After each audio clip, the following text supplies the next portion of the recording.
Welcome to the Mockingcast, the podcast of Mockingbird Ministries. I'm David Zoll, your host, and in a few moments, I'll be joined by my co-hosts, Sarah Condon and RJ Heyman.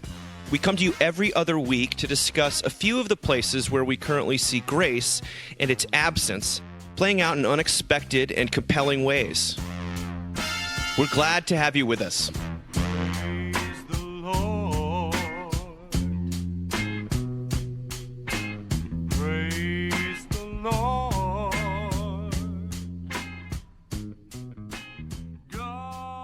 I thought we'd start this episode of the Mockingcast doing something we haven't done for a little while, and not hearing about your lives, which, let me guess, RJ misses his children. Sarah went and tried on some clothes. Yeah. I'm just kidding. I miss my children? That's absolutely incorrect. they're more than welcome to leave. I want to hear recommendations of the things that the two of you have been listening to, reading, watching, etc., etc. Is there anything that you would want to, or maybe by way of talking about, catching us up on what's going on? But what do you got, Sarah? You got anything you want to push out to the masses? Plug. That I want to hawk. Totally.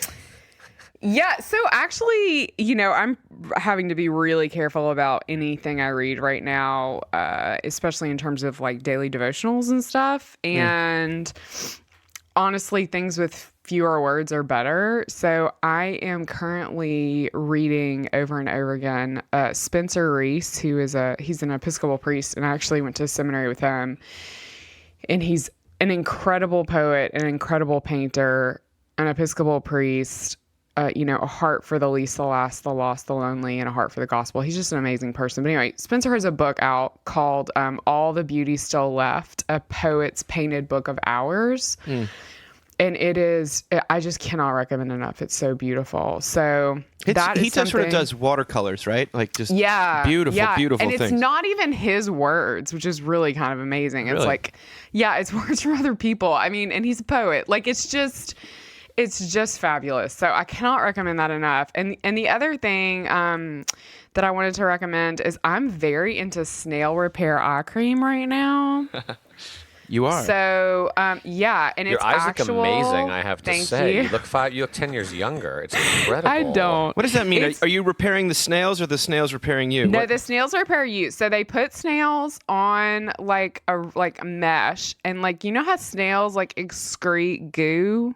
Oh, yeah. I'm aware of that. Yeah. They turn that into eye lotion, and you put it on your face. Wow. So incredible. 10 out of 10. Book of Hours, snail anti-aging cream. These are my go-tos right now.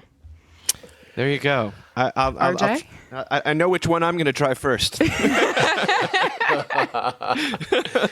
Spencer is, by the way, there's a documentary about this orphanage in Bolivia, I believe it is, our little our Lady of the Roses or something like that, that our church works with, that he was very instrumental in helping. And it's an incredible documentary. It's an orphanage for little girls. Yeah, you're right, isn't it? It's amazing. Yeah, so Yeah. that's where I first heard his name, and then I came across his poetry, and then all of a sudden his Instagram. This man is a little bit too talented to exist, but at least it's for the sake of the Lord. Yeah, I'm going to ignore him. He's making me jealous already. I don't need help feeling more insecure than I already do. So. RJ's ordering the snail cream. Okay, okay. Right. Well, I have not consumed much media lately, to be told. It sounds weird. I know. I'm sorry. It's true. Okay. I'm trying to think of the last thing I saw that was I hadn't seen before, that I was like, wow, that was really amazing. Life is just a little too crazy right now, and my 4-year-old is won't actually let me sit and watch anything while he's awake, and he never goes to sleep. So I guess I get little pieces of the NBA playoffs. So I can highly recommend Nikola Jokic, who, if you haven't watched him, Denver Nuggets is incredible. I have been grilling meat, so I will also recommend the reverse sear method and the use of a large cast iron skillet. So that's been good. But no, it sounds weird to say, but the latest season of Serial was okay, but kind of boring. I listened to that in my car. Also, my commute's not as long as it used to be, and I also am taking my son to school, and he's just yakking away in my ear the entire time. So there you have it. I have nothing to recommend. I don't think so. I don't think so. Don't have any more children. That's my recommendation. That's our recommendation. You could take that one to the bank, ladies and You gentlemen. can. I have plenty of recommendations. I'm never at a loss for this. It's a bit of a liability, in fact. Right before we got on, I read a new profile in the New York Times of Sinead O'Connor about her new... I saw that. Was she smoking the cigarette? That's unbelievable. Yeah, Yes. with her hand tattoo that says Lumen Christi on it. And she's wearing a hijab, and she's just about the most original... I got through 3 paragraphs before my 4-year-old bugged me, but I'll bet it was incredible. Well, it's come out. Remember when she ripped up the picture of John Paul? Yes. The second? The Pope. And she did that 10 years before Spotlight and all that stuff. And she's been completely vindicated in every conceivable way. Yes. And but not only that, she tells a story about Prince in there. I guess she's got a memoir coming out, and there's very few people in the world that are as interesting as Sinead O'Connor. I just want to so true. throw that out there. Converted to Islam. I didn't realize she was Muslim now. She's. I mean, I don't know if the journey's at an end. She was a priest for a hot second, Yeah, right? a Catholic she priest. was. The Catholic priest. Yeah. It's a bold move. She's been around the block and then me some. too, girl. The other thing is there's a new album out by artist named Natalie Bergman called Mercy. Yes. And it's sort of like I don't even know how to describe it. Sort of indie gospel, some Portland vibes, but just beautiful, sincere, but super artsy music. And there's like a childlikeness to it, but also I don't know. It's kind of there's like a sexuality to it as well. But it's awesome. Mercy. It's rare that you get these records that are about God that also don't suck, and this is one of them. So people should listen to that. And then last night I was told that the new movie Together with Ed Helms about a man who gets 40-something and wants a child and hires a surrogate to do it. I've been told it was amazing. My wife just was in tears last night. Says everyone should watch it. So I really am only willing to recommend things that she says without having seen them myself, because she tends to be right about that stuff. So 3 recommendations. Well, and Dave, I have to say, I feel like I've bagged a little too much. Obviously, I love my little 4-year-old, and life wouldn't be the same without him. And today is on the theme of children. Today is my oldest son's 19th birthday, which is nuts, which means he is now the age that I was when I met Jamie, my wife, which is just kind of a crazy thing to think about, So it feels like he's we got an adult in the house. And, I can remember exactly kind of where I was 19 years ago, but that's just a fluke. That's I also remember babysitting for that kid when he could barely speak, and he had this little scratchy voice, and now he's oh my gosh, little husky voice. Yes. So how would you cute. Jackson is he's just a enormous human being. He's a large man. He is.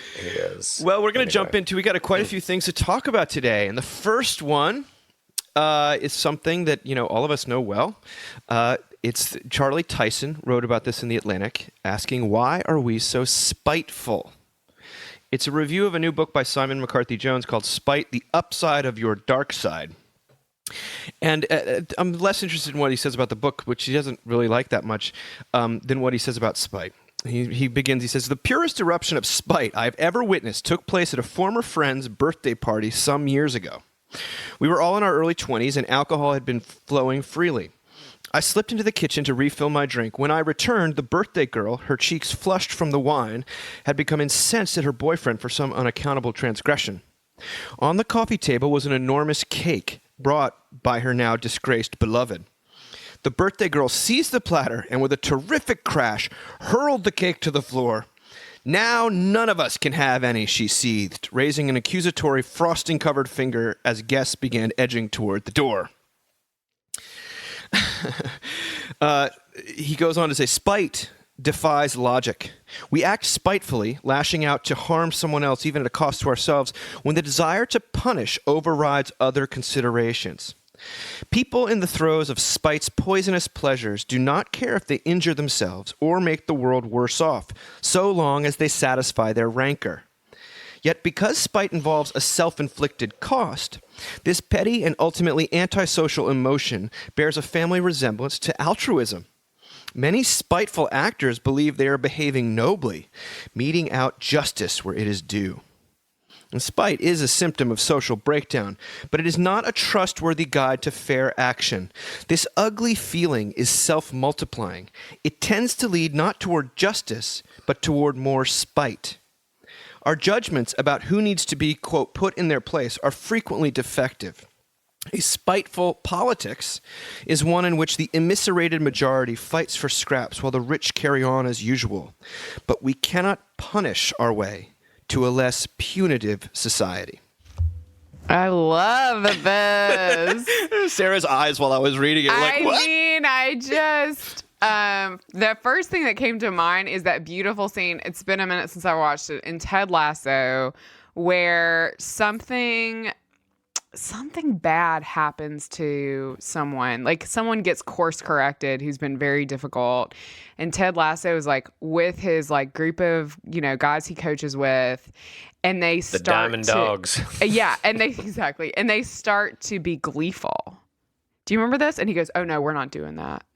Yes, I do remember that scene. It's such a brilliant moment of like, the first thought I had was like, what if leadership looked like that? You know what I mean? Because so often like the leader in the room is the one that like kind of cues everyone to be like spiteful, right? To be, and it just was like such a beautiful, like I was like, I have to remember, just the like infusion of grace, just the paint bucket of grace that gets thrown into the spite that's welling up in the room and just covers it. Like, nope, we're not doing that. I just love it. But the other thing that comes to mind, and I actually said this to a friend this morning, and I think it probably once a week, is we all work so hard to, we all want justice, and we usually come into that conversation with a fairly self-righteous spirit. And, it's just a hop, skip, and a jump to punishment and spitefulness towards people. And we always, always, always forget, and I always have to remind myself, people are inevitably their own punishments. Mm-hmm. And when we try to like institute, what we think is the correctiveness that they need, and usually we have not taken enough time to really think about what that is, and usually we're working out of our own deep woundedness and spitefulness. We make horrible decisions, and we keep God's kingdom really far away. So I think that's a thing.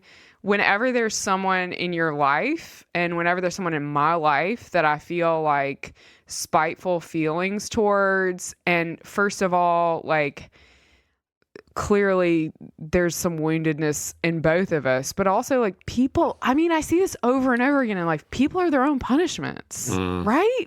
Yes. 100%. Like it's crazy. If they're allowed to be, if they're kind of allowed to be, because, if you can, well, they will be no matter what, but the they less will you be no matter what. The They less may you not... can give them something to blame or something to be angry at, or just kind of, which they probably will anyway, if you can surround them with a sort of a cocoon of love in which they can work out their own anger or whatever. Yeah. Because often our spitefulness towards people is like slows down the process of them like figuring out how much they've screwed up. Do you know what I mean? Yeah. No, you're totally. Yeah, even like people we see, it's fascinating who, we feel like, oh, like we should correct something that they've done professionally, and like, why are they so, like, how come they have been corrected professionally? And then like you find out that their personal lives are just a nightmare. And it's like, oh, you know what I mean? Like it works itself out one way or the other. I don't know. No. Spite's such a losing game. It is. It made me think of the NBA, professional basketball. Okay. Made me think of Stephen Curry, who's like the greatest shooter of all time, Golden State Warrior, multiple MVP winner. I know who he is. Do you know who that is? I do. Yeah. Wow. Okay, I picked the right person. Yes. Me on the other hand. Just kidding. That's right. I know who he is, yeah. He went to Davidson. There was a time in his career when he was clearly like the best player in the game. He'd won one MVP and was on his way to winning another MVP. But I think he was still in his rookie contract, and so he wasn't making he was like the fourth highest paid player on his own team. So wow. here he is, clearly the best player on his team, maybe probably the best player in the NBA, and he's like the third or fourth best player on his team, and people were amazed that he wasn't actually angrier, or they didn't like hold out, because a lot of the time when that happens with athletes, they'll say, I'm not playing until we restart. I'm just going to stop. I'm just going to sit. I'm going to stop playing. I don't care how much it hurts the team, how much it hurts the city, how much I'm out of spite, because I'm not making what I deserve. And he didn't do that. And someone asked him, like, how does this not bother you? And he had the real blessing that his father was an NBA player too, although not as good as his son. And he said, my father once said, don't ever waste your time counting another man's money. Ooh. And it was like, there you go. Because wow. That's a good word. It's such a good word, because he was making like $3 or $4 million a year. He wasn't making $20 or $30 million a year. But how much of our spite is because we don't, because we're so consumed that someone might have a little bit more than we do, and think if I just had what they did, then I'd be happy, which of course is not true. They're just as miserable as you are, maybe 100%. In different ways. But just to be grateful and thankful for what you do have, rather than spiteful that someone else has more than you do. That's. It reminds me a little bit of the Last Dance stuff about Scottie Pippen, RJ, who is, totally, he wasn't making enough money. He did sort of pull the card. He did. And he did. Yeah. But the other touch point for me is always Seinfeld, where Jerry Seinfeld, he's buying a sports coat, and the clerk starts flirting with Elaine in front of him. He said, how do they that we're not together? And he buys this coat, and he's so mad at this guy that he decides to return it. And they ask him, why are you returning? He says, spite. He said, sorry, sir, you cannot return a jacket out of spite. He's like, well, then I just don't like it then. He's like, no, you've already said spite. That's not a legitimate reason. I always think that's so funny. Well, one other recommendation I'll actually give is because in Tyler, Todd Brewer gave a talk all about anger. About if Jesus had a Twitter account.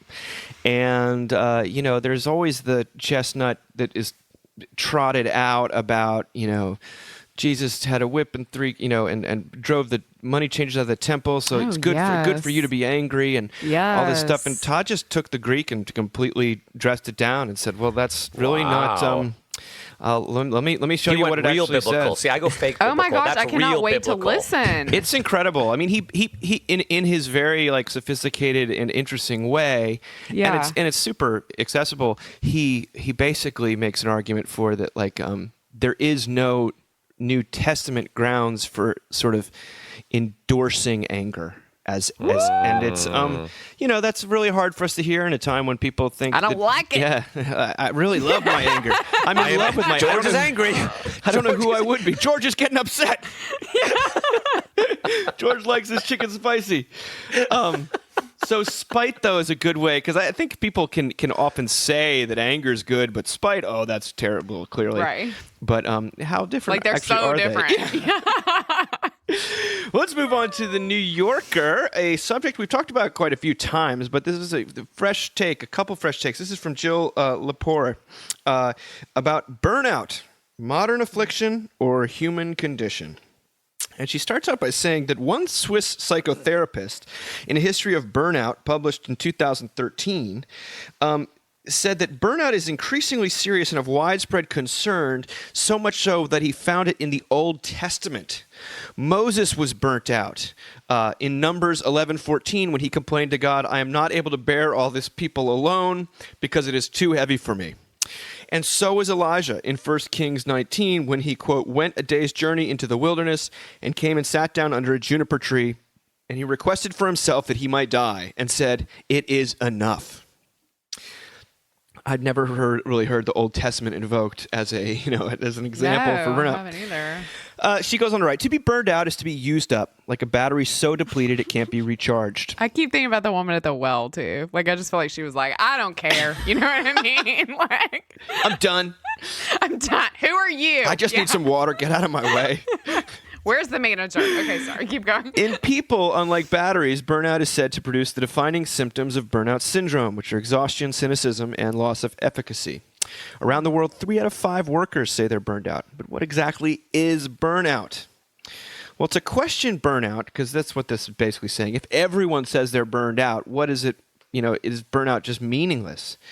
To question burnout isn't to deny the scale of suffering or the many ravages of the COVID pandemic: despair, bitterness, fatigue, boredom, loneliness, alienation, and grief, especially grief. To question burnout is to wonder what meanings so baggy an idea can possibly hold, and whether it can really help anyone shoulder hardship.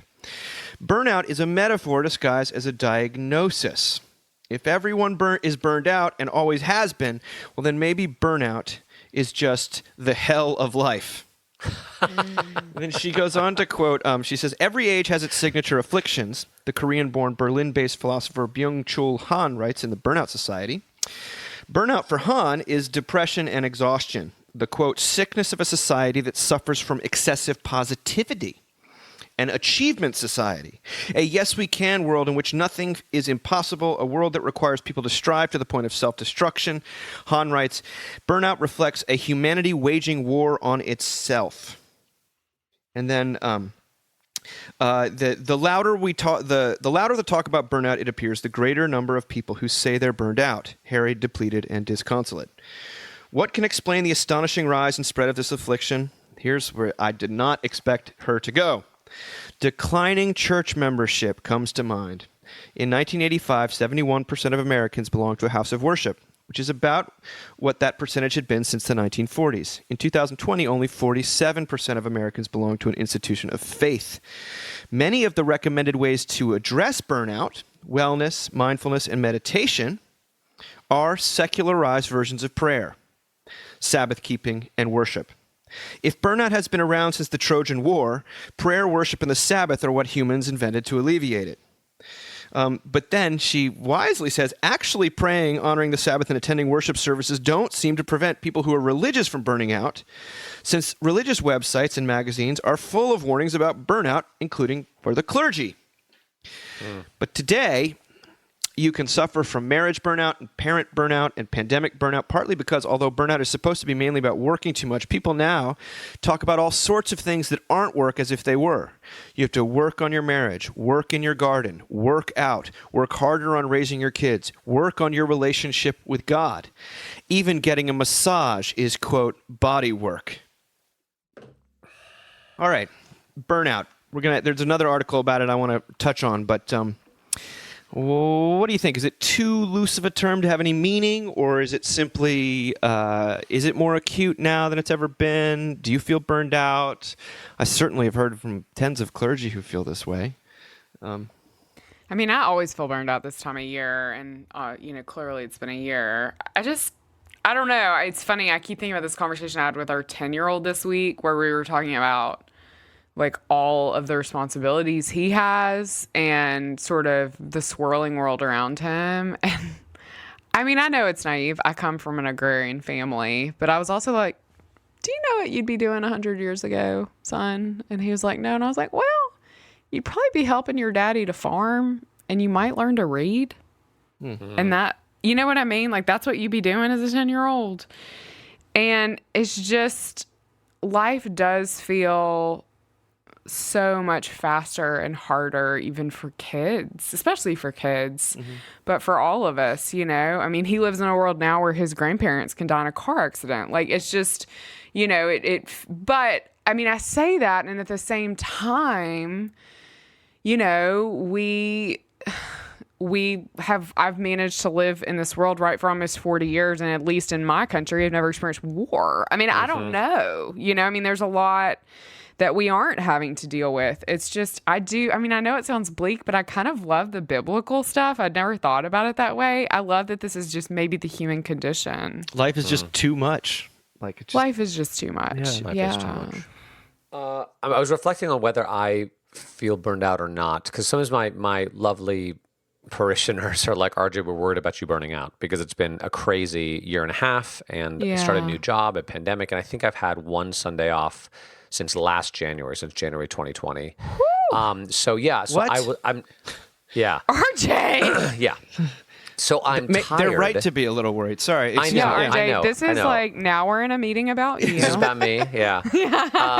You're burned out when you don't know if you're burned out because you don't have time to think about here's what I want to say.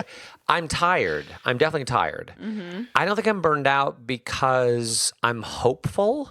and I mean, and I like what I like what I am doing, and it feels like, if things were going badly, I would be very burned out.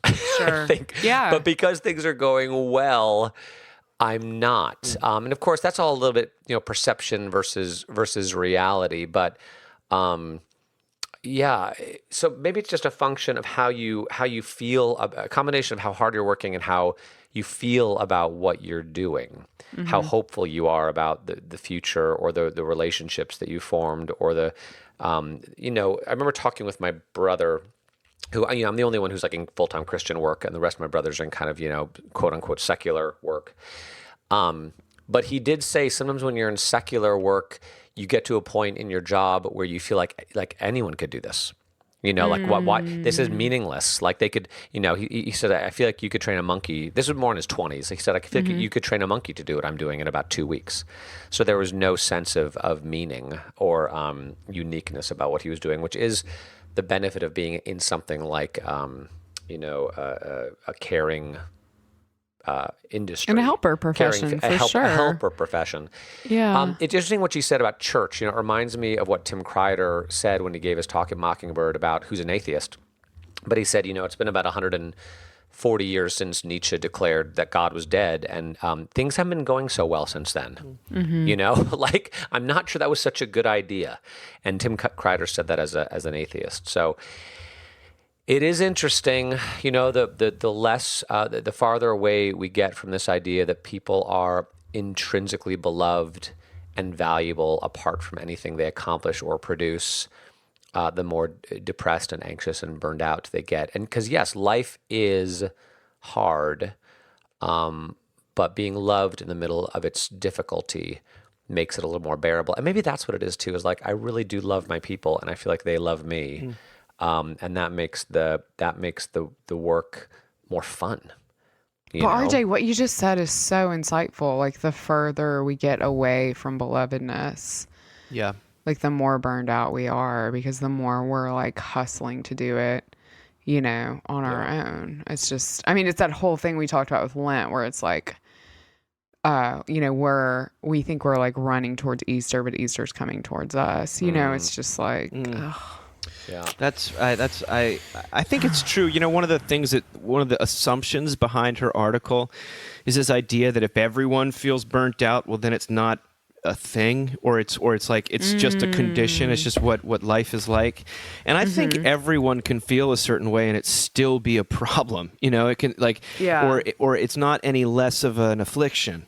Right. And yes, I'm of the opinion that I do think some digital technologies and smartphones and things have made the pace a little crazier, and they've also enabled people who don't want to deal with whatever's going on inside them, given them a very easy means to avoid any of that, and therefore continue burnout.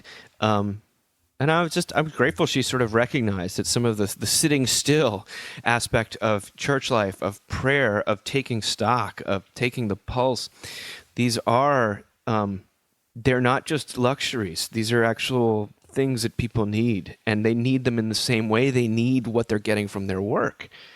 But there's another article this week in The Cut that Katie Heaney wrote called "The Clock Out Cure," saying how like quitting your job has become like a new way of dealing with burnout, but that it's like a status thing almost. She says, today, boldly ditching your job is seen as a radical form of self-care. It's not only healthy, but brave, even aspirational.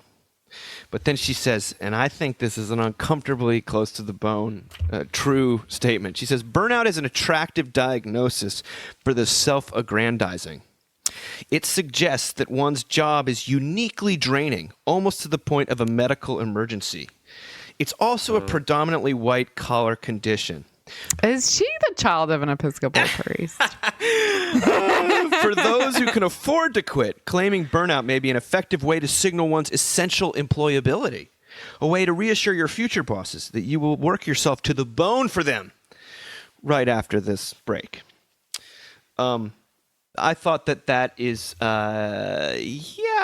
it's one of the reasons why burnout has caught on so much is because it's flattering. It's I'm burnt out because I work that hard and I'm that important and no one can live without me. And, I'm good at my job. And maybe people who are genuinely burnt out, and I think that's a lot of us, and you can also be using it for your own self-aggrandizement while still suffering the very real bonus. things. What?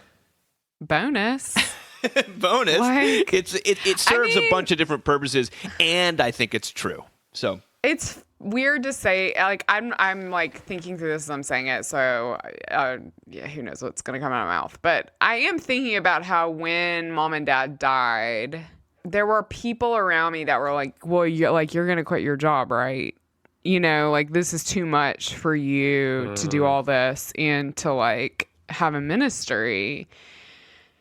And I was so thankful for the ministry because it kind of pulled me out of my own deep, deep sadness, and gave me a sense of purpose and a sense of hope. And I do wonder if part of that is because like my ministry is so intrinsically connected to the gospel. Do you know what I mean? Like even when I felt really hopeless, I could almost like in my ministry like impute like hope, like, or my students would like impute hopefulness to me. Like I remember being with them, this is pretty recently, we went on a retreat and, my parents got brought up a lot. And I finally looked at one of my students and I said, I'm really sorry that like, I'm like the sad chaplain. And she said, we just feel so lucky to get to spend time with you. And it was like, yeah, I mean, I kind of look at that situation and I'm like thankful actually that I didn't impulsively just be like, I can't handle anything. You know what I mean? Because it's been such a gift. But yeah, I mean, that's a power move though, for sure. To just be like, I don't even like, I'm so burned out. I gotta, take a break and plant succulents and make face masks. Or have a nervous whatever. breakdown and go to France for 3 months. Yeah. Well, one of the things she says. That sounds like miserable to me, though. Does it not sound miserable? I don't know. Like maybe I just like work a lot. I don't know. Just going to like sit in like an estate? I guess you're never taking a sabbatical. Like God, just me and my own thoughts. No. I think it depends whether you see your job as a job or as like a calling / career. For sure. Right? Yeah. Like, because and that's a privilege. I'm definitely on the latter end of the spectrum, but I've worked with people who their job is a job, and like at 5 o'clock in 1 second, they're gone. They're clearing off their desk at 5 minutes to 5, looking at it. And part of you is like, gosh, where's the work ethic? Aren't you going to work a little bit over 5? And part of you is like, I don't think those people are getting burned out. Yeah. They're showing up, they're working their hours, and they got better things to do. I mean, and they're not, and they certainly don't have any presense to like that like I do, that what I'm doing is the most important thing in the world. Yeah. You're not that special.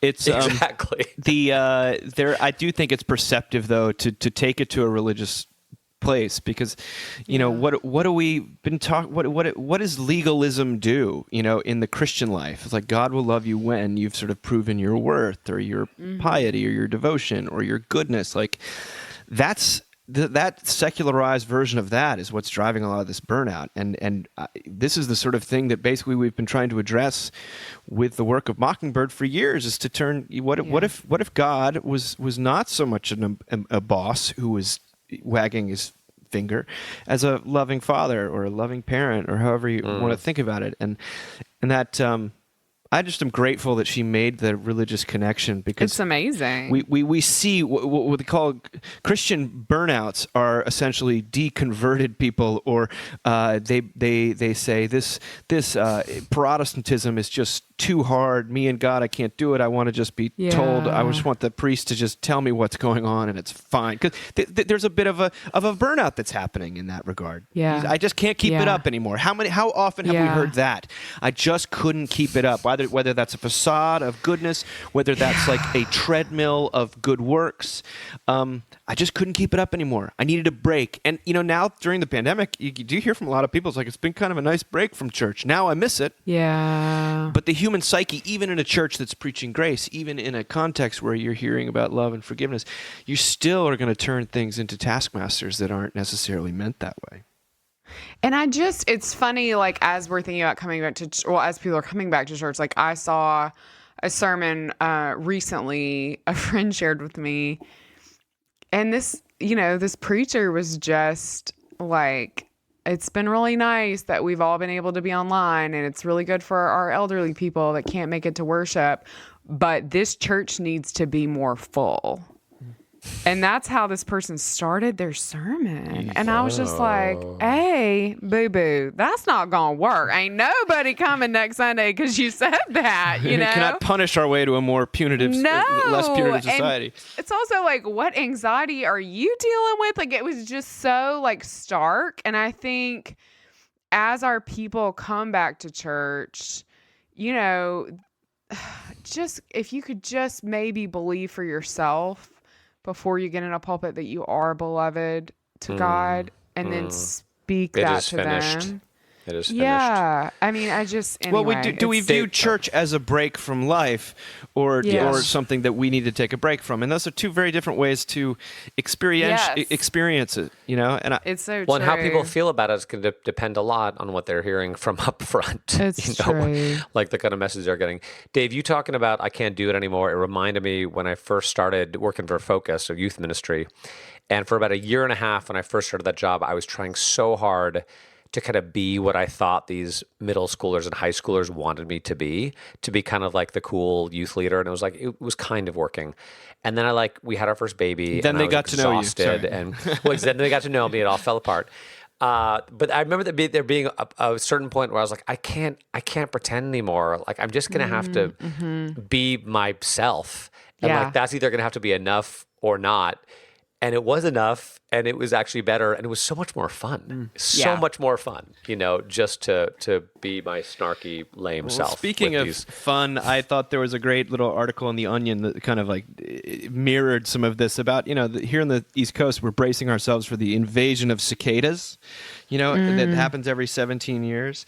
The Onion reported sort of, in response to the brood's reemergence after lying dormant since 2004, several area insects reportedly said, wow, we hope you had a nice 17 years off, to a group of periodical cicadas Tuesday, expressing annoyance over being forced during the prolonged absence to torment humans on their own.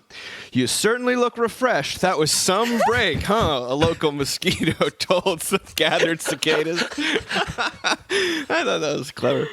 That's funny. Vice.com just reported that chaplains are in high demand in increasingly secular America, and I think this has to do with burnout.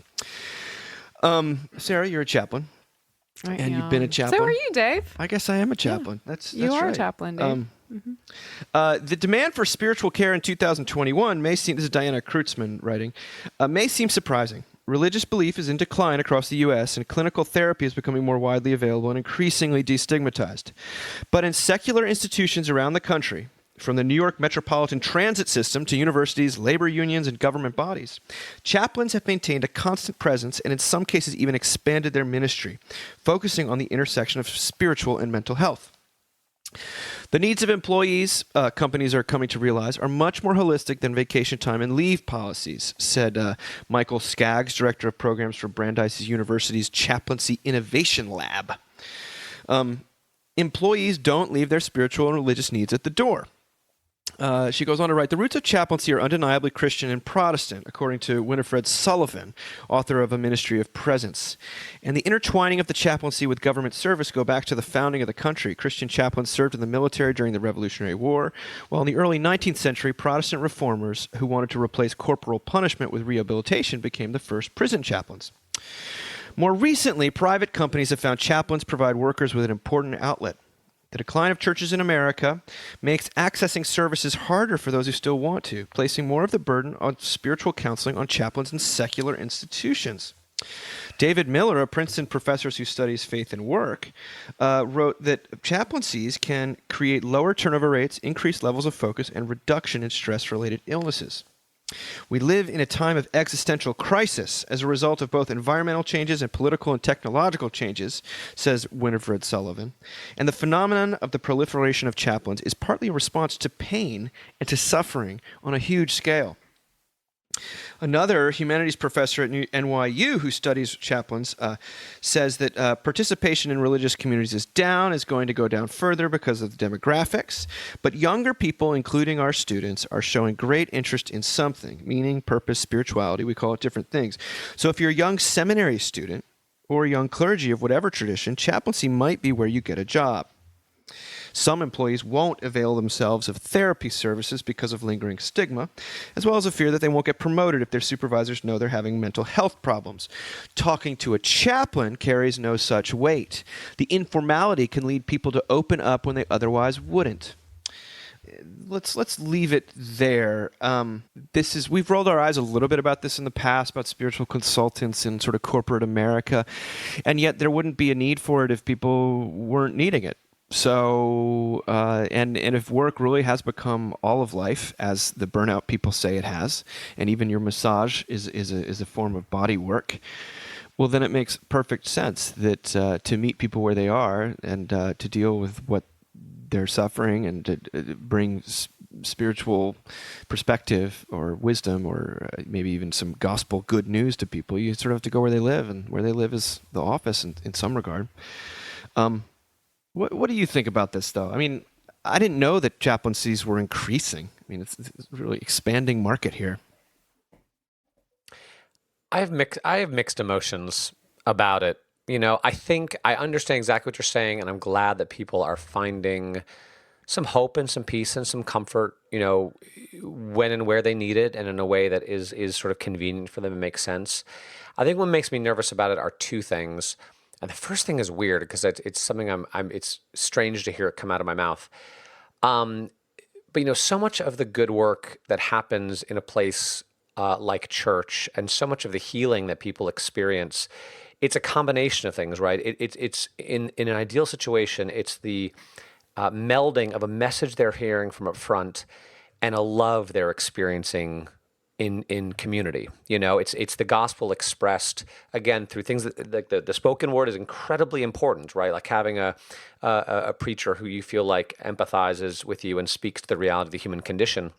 But then just finding people that you can actually tell the truth to and be open with and have these genuine, non-transactional, non-hierarchical relationships with. And I can say as a minister, as a priest, the idea of being a chaplain scares me because I could never solely shoulder the burden for someone's spiritual well-being. You know, like I want to get to know people and I want them to come see me, but I don't begin to think that that God is going to speak exclusively through me. Like there's so many amazing people in my church that I want them to get to know because I know God's going to speak to them through those people and not just through me. And so it just saddens me to think that someone would miss out on that. Like, because a good church is a really good thing, you know, for so many reasons. And the other thing which makes me nervous about it, I think we've said this before, is just when you have a work-based chaplaincy, how does that not just become another way to enhance and increase your efficacy and your efficiency? You know, how does it, you know, in some ways that good gospel preaching might make you a less effective employee. You know, you might be willing to work a few less hours and go home a little bit earlier. One can hope. Right. Yeah. But if you're the kind of chaplain who says to somebody, maybe you shouldn't work so hard, or but it sounds like your boss is kind of a jerk, you know, like, it's weird. It's very strange. Like, how does it not become spirituality in the service of capitalism? Like, I'm not exactly sure. So those are some of my hesitancies. Very wise, very germane, trenchant, excuse me. Oh, trenchant. Yes, it's deeply trenchant. Sarah. I have one main thing to say and then one nice thing to say. The main thing is, I feel like Yale Divinity School could turn out a lot of people who could do this job. Because, I mean, honestly, like, those who don't know Yale Divinity School, tell us what do you mean by it? Okay. Just leave and go work for an investment bank seamlessly. MDiv, which always sounds real impressive, but it's easier to get in the seminary than it is to get in the undergrad, so don't be too impressed. It wasn't a place where I heard the gospel.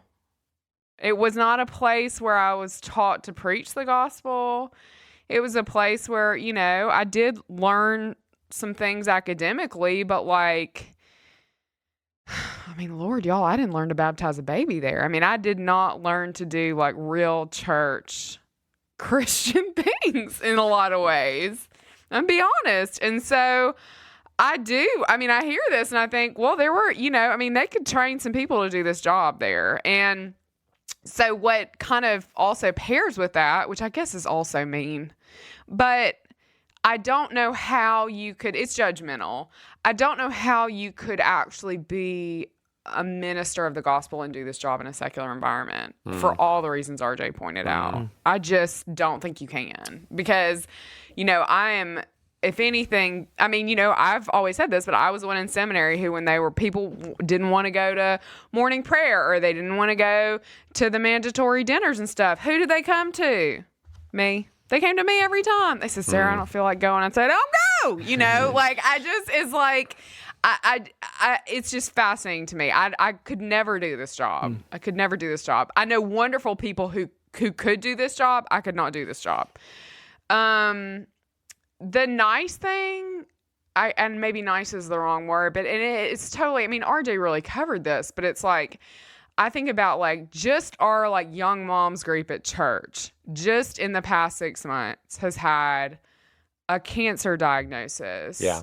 The death of both my parents, a major, horrible brain diagnosis for somebody else's parent. Today, a baby is being born. All that has happened just with this small group of women. There's probably 25 of us. And that, and we pray for each other and we bring each other meals. And, when my parents died and I had to pull back with interaction, I was like, is this going to die? No, it's not going to die. Cause God is there. And that's the other insight I think that's so important, RJ, is yeah, this sounds like a terrifying job because I would not want to shoulder everyone's burdens and difficulties. And, the thing about a church community is the Holy Spirit shows up and shoulders a lot of that and disseminates it among different people. And, so yeah,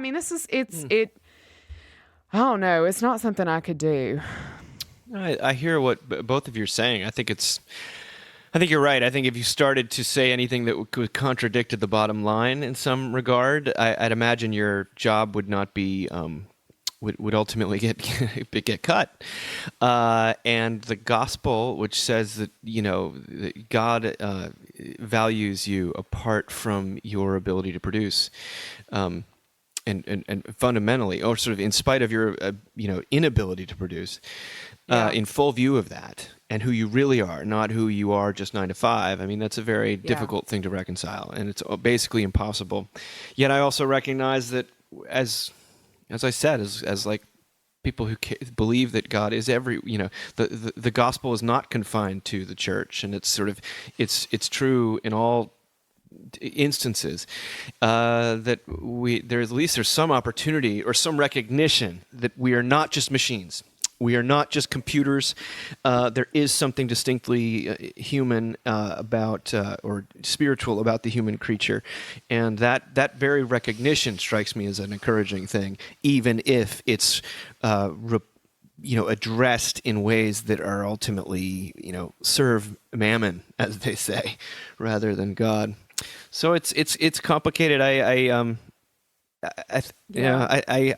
with you guys though, in that to think that the one person on staff is going to take all of your spiritual burdens on, or that sounds like a recipe for burnout. That's heavy, right? And I cannot figure out why Yale does not call me to come speak there, y'all.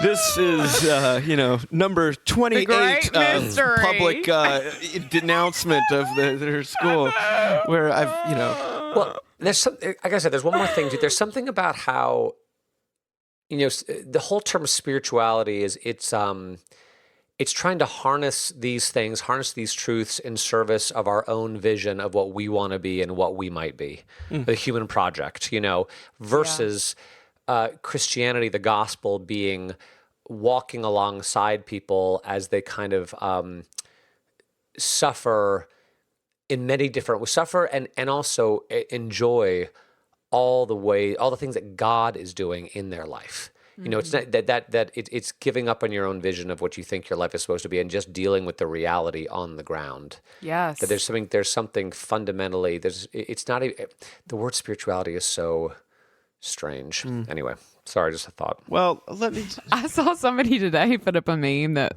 was somebody was like, I'm spiritual. And then the response is like, well, demons are spiritual. You're going to need to be more specific. Yeah, exactly. Ooh, that's good. That's good. Exactly. Well, there's here in Virginia, at least, I know we bypassed some of the talk of what's actually happening in the world, but things are starting to open up and return, and vaccinations, and people are not wearing, there's plenty of stores, places, governors have said, you don't have to wear masks in certain places. More and more people can gather together. It feels like both the return to the way it was and before pre-pandemic, and a lot of, I keep seeing people's like, I haven't seen you in a year and a half. Your kids are like 3 times the size. Yeah. But there's also a sense in which we're going into the unknown, as we have been always. But it's like, what is life going to be like after this? I know that's certainly true for church people, but it's true for a lot of, offices. It's true, are people going to work remotely still? What is life going to be like on the other side of this thing? To what extent will it be novel, and to what extent will it be rote?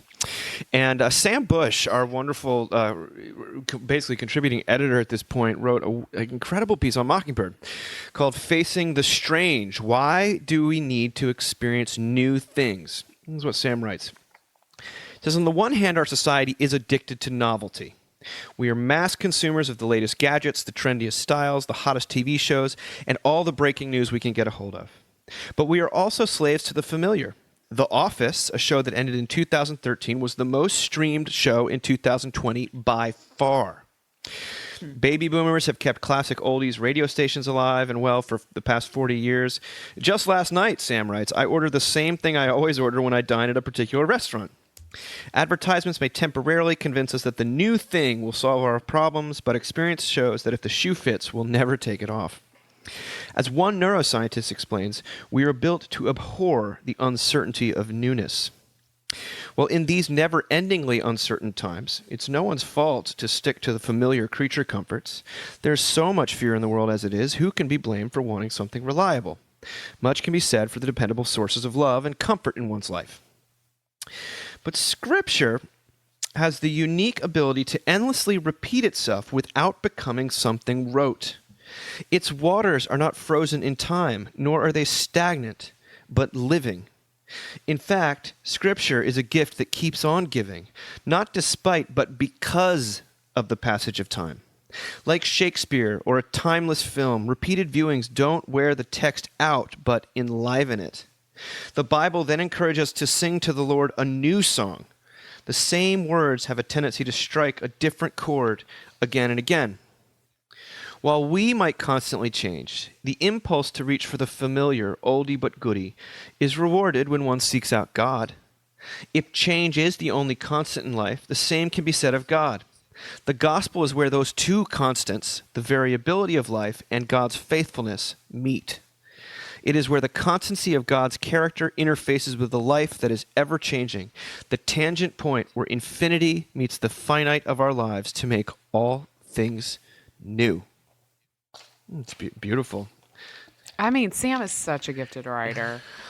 I know we're not here to talk about Sam, but I get excited when I see a piece on the website from him, honestly. He's in seminary, so he's got a lot to think. I'm excited for that. I think it's going to be a blessing to the church. I just love this. I think that I'd never thought about, and I hate to use this word, but I also love to use it, sort of the magic of Scripture. And, it's funny, we can, and we are definitely a Harry Potter household. We have all these kind of magic kind of fantasy, things that all involve old books, and there's secret formulas in them and all this kind of stuff. We're in that era with our kids where they're very into that kind of YA literature. And, And there's something about us that craves that really early, that craves a sense of the transcendent, on the page. And I think there's something in us that desires deeply the gospel and belovedness and all those things that are included in those pages, and seeing ourselves and seeing our pain, seeing our burnout, and seeing it redeemed in those pages that starts really early. I mean, honestly, it makes me think about the work that Melina Smith does in Storymakers, and like how like telling children the story is really like what we do, is what is like the whole point, just telling the story, because it is so compelling. And It's old RJ, and I'm new. sure you've It's experienced. old and new. Yes. Like I'm sure RJ's experienced this. Dave, you preach enough. I'm sure you've experienced it, where you come back to a text that you've preached years ago. And, I don't even preach that often. And like, weirdly, like, I love the story of the woman with the well. And it's been in the lectionary for me like 2 or 3 times to preach. Like, it's so crazy. And you look at it and it's completely different again. I mean, one thing I will say about my life right now is that everything looks different now. Like, books I read look different. Music sounds different. And so, like, it's really interesting to return to scripture and to, almost feel my hands sink into the page. That's an image. Wow. It brought to mind a few thoughts from your stories. Like, one is Jamie and I, when we first got married, she was a pretty new convert to the faith, and she read the Bible a lot, and she prayed a lot, like maybe like hours a night, And then we had a baby, and there just wasn't, she didn't have the time, she didn't have the energy, and I think there's a little bit of guilt associated with that. But at some point she said, RJ, I suddenly realized I'm learning more about God through being a mother than I could have ever learned, not more than through the Bible, but that I'm learning if God loves me 1/100th as much as I love this baby, like, I'm going to be okay. I'm in good hands. And I think, we return to the truths of the Bible because they enlighten what's going on in our lives, right? There are these eternal promises. Our lives are shifting, but the eternal promises remain. Yes. And I think they sort of bounce off each other in a certain kind of, that happened in my life too. When I was trying, the period of my life in my early 20s, I was trying really, really hard to live actually by the Sermon on the Mount and to do everything it said, and it wasn't going very well. And like suddenly realized, okay, I need to think not just about what the words are saying to me, but how they're making me feel. And go with the feeling, go with this crushedness that I'm feeling, and it set me up for the gospel. That it wasn't just in my head; it was in my heart. So that was one thought. It also made me think of this woman I knew a while ago who she only ever listened to older music, like from her childhood. And I remember her saying to me at some point, like, RJ, for me the canon was closed in 1990 or whatever it was, and I only listened to music from before then. And I was like, huh. Okay. And then I realized that was like right around the time her mother unexpectedly died. Yeah. And she was like in high school, and it was like a part of her life just shut down when that happened. Yeah. Yeah. And that was sad. What's sad is I only listen to Dave Matthews right now for the same reason. Yeah, exactly. For the rest of your life. For the rest of your life, it'll only be Dave Matthews. It's me and Ants marching. What a blessing. Charlottesville. Yeah. And then the last story I'll tell is I remember an older couple that I married once. They were in their 70s or 80s, maybe even. Their first marriage, they'd both gotten in trouble in high school. They'd gotten married because you had to do that back in those days, and it had not gone well. The second marriage for both of them was kind of a disaster. Their third marriage was, for both of them, amazing and long-lasting. But both of those ended in death, like one cancer, and then another one with a long time of Alzheimer's or dementia. And so really hard. And then after that, they were kind of worn out, and they weren't looking for anything. They just were trying to sort of rest. And then they discovered each other and just like totally completely fell head over heels in love with each other. And to see them like, I did premarital counseling for them, which is completely absurd. But to see them sitting on the couch, just like so totally unexpectedly in love, I said to them, it's just the most amazing thing, because it's like God is never, like, just when we think God is done with us, he's not done with us, right? He's always ready to give new, unexpected gifts. And I think that's part of what Sam is trying to say too. God is always standing ready to give us new, unexpected gifts, whether it's through new music or through the Bible or through having a child or falling in love or whatever it might be. Just when we think it's over, it's not over. That's a great story, to be honest with you. That's a wonderful thing. I love that. And that's sort of part of the privilege of non-chaplaincy work, I think you might say. Like, that's right. I think of it, so this week I wrote something about feeling increasingly like midlife is a time when you start to feel like a cliche a little bit, like that you're, men have their midlife crises, and or the people who have empty nest syndrome, all these problems that are very predictable but they're still real, and that you almost feel bored talking about them out loud, but they're also things that you suffer. And does God care about how conditioned I am to think that I am loved according to my specialness, even the specialness of my problems? That there's got to be something novel about me or about my sin. And the truth of the gospel, one of the ways that it hits in a new way, is to realize that the cliched problems, the exact things that Hollywood tries not to write about, or that are almost so embarrassing to say out loud, that God still cares about those things, and that there's something actually deeply fresh about that. To say that the places in which you're predictable, that's where God predictably is at work, and I don't know. I think I tried to say something about foresight doesn't inoculate anyone against sorrow. So you can know exactly the problems you're probably going to be having when you're 55. And that doesn't mean that will in any way help you avoid them. But what we do know is we cling to God's faithfulness, and we find afresh in that season, His mercies are new every day, and that we're not turned away according to our novelty or our roteness. And I don't know, that's just where it struck me personally this week. And I think it's important that the cliche that God, the most damaging cliche of all, is that I'm only loved according to my specialness, according to my distinctiveness at work, or that's causing me burnout, or that my spite is somehow going to earn me something if I'm spiteful at the right things in the right way. So I don't know. That's just sort of my personal tangent on it, because I think what Sam is saying is one of the miracles of the Christian faith, is that things wouldn't need to be fresh if we remembered anything. If we remembered the grace of God, then it wouldn't have to be repeated. And so in a sense, it's old and new, because we are always old and new at the same time.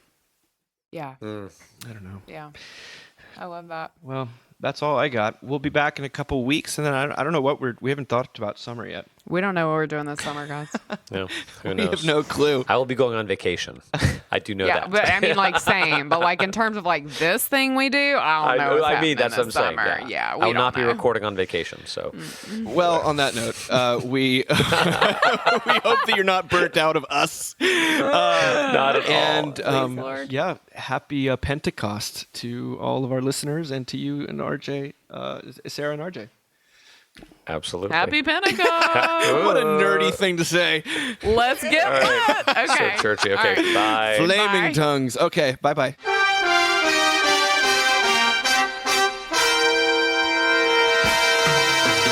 Thank you for listening. Remember, you can find us on the web at www.mbird.com. And we'd always love to hear from you at info@mbird.com. Audio production for the Mockingcast is provided by TJ Hester. And if you like what you've heard, please drop over to iTunes and leave us a rating or review. Until next time.